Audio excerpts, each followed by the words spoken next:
जय हिंद, वंदे मातरम साथियों। स्वागत है डेली स्टडी में। आज की वीडियो में टॉप क्वेश्चंस कराऊंगा जो कि अक्सर एग्जाम में पूछा जाता है, तो वीडियो के अंत तक बने रहिएगा। पहला प्रश्न देखिएगा, पासी कोंकी किस राज्य का लोक नृत्य है? तो पासी कोंकी की बात करें, ये अरुणाचल प्रदेश का लोक नृत्य है। ऑप्शन डी यहाँ पे सही जवाब है। आप देख सकते हैं इसी तरीके से जो है पासी कोंकी लोक नृत्य किया जाता है और इसे जो है आबंग के नाम से जाना जाता है अरुणाचल प्रदेश में। क्वेश्चन नंबर 2 देखिए, किस दिन अंतर्राष्ट्रीय जैव विविधता दिवस मनाया जाता है? अंतर्राष्ट्रीय जैव विविधता दिवस की बात करें तो ये प्रत्येक साल 22 मई को मनाया जाता है, इसलिए ऑप्शन सी सही जवाब है। और देखिए इनके अलावा 20 मई को कौन सा दिवस मनाया जाता है? Rescue dog day. 22 जून को कौन सा दिवस मनाया जाता है? विश्व वर्षावन दिवस। 17 मई को कौन सा दिवस मनाया जाता है? विश्व दूरसंचार दिवस। क्वेश्चन नंबर नेक्स्ट देखिए, किसने भारत के संविधान के अनुच्छेद 370 का मसौदा तैयार किया था? जैसा कि आप लोग जानते हैं, अनुच्छेद 370 के तहत जम्मू कश्मीर को विशेष राज्य का दर्जा प्राप्त था, लेकिन उनका जो है अस्तित्व अब खत्म हो चुका है और अनुच्छेद 370 का मसौदा तैयार किया था गोपाल स्वामी अयंगर। तो ऑप्शन सी यहाँ पे सही जवाब है। क्वेश्चन नंबर नेक्स्ट देखिए, बुनियादी शिक्षा की वर्धा योजना किसने प्रस्तावित की थी? बुनियादी शिक्षा की बात करें तो ये वर्धा योजना जो है महात्मा गांधी जी के द्वारा तैयार किया गया था, इसलिए ऑप्शन सी सही जवाब है। तो देखिए वर्धा की बुनियादी शिक्षा की योजना 1937 में महात्मा गांधी की सोच पर शुरू की गई थी और इसे नई तालीम या फिर बुनियादी तालीम के नाम से भी जाना जाता है। अगला देखिएगा क्वेश्चन नंबर नेक्स्ट, कृष्णा नदी का उद्गम स्थल कौन सा है? कृष्णा नदी का उद्गम स्थल की बात करें तो ये महाबलेश्वर से निकलती है, इसलिए ऑप्शन सी सही जवाब है। तो देखिए महाबलेश्वर जो है महाराष्ट्र में है और यहीं से निकलती है कृष्णा नदी। क्वेश्चन नंबर नेक्स्ट देखिए, कौन सा यह निर्धारित करने में मदद नहीं करता है कि क्या रासायनिक अभिक्रिया हुई है? यानी कि इन ऑप्शंस में से आपको ये खोजना है कि रासायनिक अभिक्रिया इनमें से कौन नहीं है। तो ऊंचाई में परिवर्तन जो है ये रासायनिक अभिक्रिया नहीं है, इसलिए ऑप्शन सी सही जवाब है। देखिए रासायनिक अभिक्रिया की 6 बुनियादी संकेतक है। कौन कौन? अवस्था में परिवर्तन, गैस का विकास, रंग बदलना, तापमान में परिवर्तन, अवक्षेप का गठन, गंध या स्वाद में परिवर्तन। और ऊंचाई में परिवर्तन जो है भौतिक हो सकता है।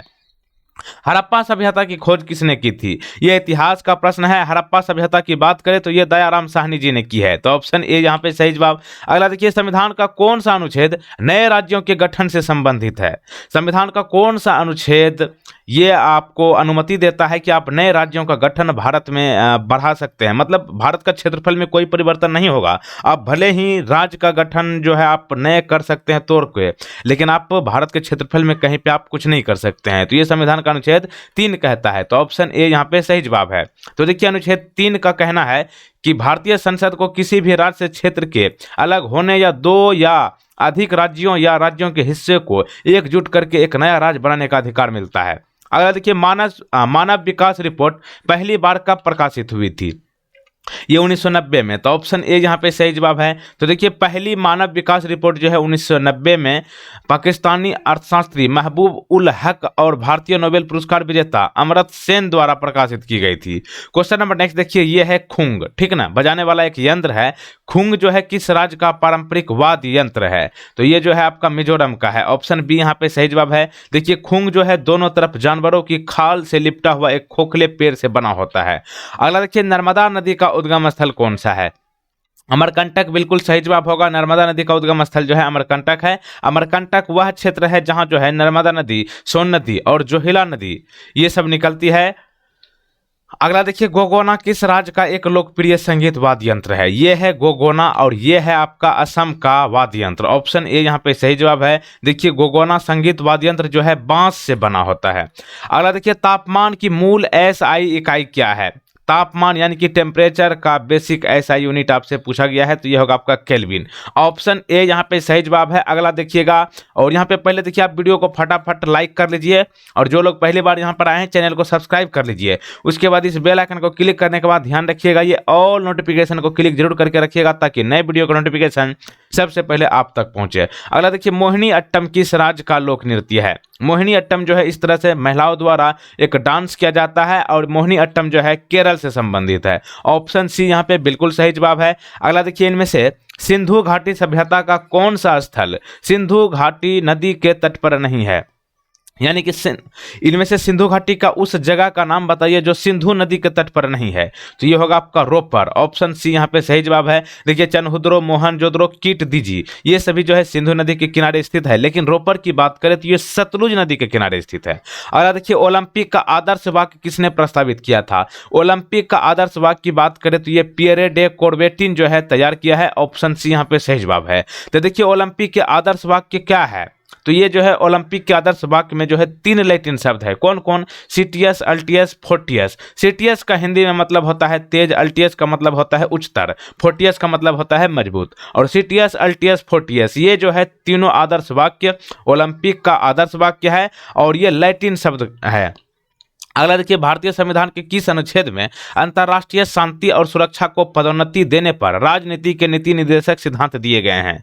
तो राज्य नीति निर्देशक सिद्धांत दिए गए हैं अनुच्छेद 51 के तहत, ऑप्शन ए यहाँ पे सही जवाब। अगला देखिए इनमें से कौन सा सॉफ्ट कॉपी उपकरण नहीं है। सॉफ्ट कॉपी मतलब पतला वाला कॉपी के लिए, तो ये होगा आपका प्लॉटर, ऑप्शन नंबर ए। आप इस चित्र में देख लीजिए यही है प्लॉटर, और प्लॉटर का उपयोग जो है वेक्टर ग्राफिक छवियों को प्रिंट करने के लिए किया जाता है। नेक्स्ट देखिए तापी नदी का उद्गम स्थल कौन सा है। तापी नदी की बात करें तो ये मुल्तई से निकलती है, ऑप्शन डी। और मुल्तई जो है मध्य प्रदेश के बैतूल जिले से निकलती है। काली क्रांति किससे संबंधित है। काली क्रांति की बात करिए पेट्रोलियम से संबंधित है, इसलिए ऑप्शन ए यहाँ पे सही जवाब। अगला देखिएगा धलो, धलो जो है एक लोक नृत्य है। इस तरह से महिलाओं द्वारा जो है पकड़ करके मतलब हाथ में हाथ लेकर के महिलाओं का जो है ये धलो नृत्य किया जाता है और ये किया जाता है गोवा में, ऑप्शन ए यहाँ पे सही जवाब है। और देखिए ये डांस जो है यानी कि ये नृत्य महिलाओं द्वारा अपने घरों की सुरक्षा के लिए किया जाता है। अगला देखिए सिंगा किस राज्य का पारंपरिक पवन वाद्य यंत्र है। ये है सिंगा, आप देख सकते हैं ये किस तरह से बजा रहे हैं।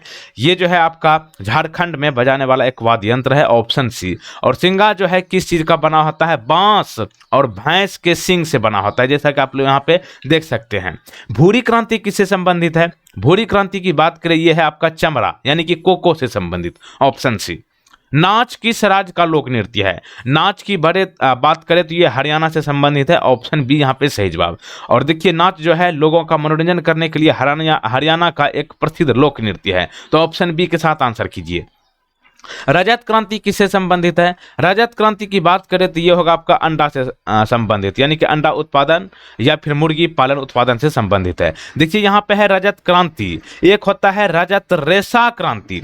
रजत रेशा क्रांति की बात करें तो ये होगा आपका कपास से संबंधित होगा, लेकिन रजत क्रांति की बात करें तो ये होगा अंडा उत्पादन या फिर मुर्गी उत्पादन। अब एक प्रश्न आपके लिए है, इस प्रश्न का आंसर आपको नीचे कमेंट बॉक्स में बताना है। प्रश्न है भारत का राष्ट्रीय कवि किसे कहा जाता है। इस प्रश्न का सही जवाब आपको नीचे कमेंट बॉक्स में बताना है और आप अंत में वीडियो को शेयर जरूर कीजिए। और यहाँ पे आपको बता दें कि आप पिछला वीडियो आप जरूर देख लीजिए, यहाँ पे आपके सामने दाएं साइड में आ चुका है और बाएं साइड में आपका स्पेशल प्लेलिस्ट आ चुका है, तो आप उसको जरूर देख लीजिए। जय हिंद, वंदे मातरम।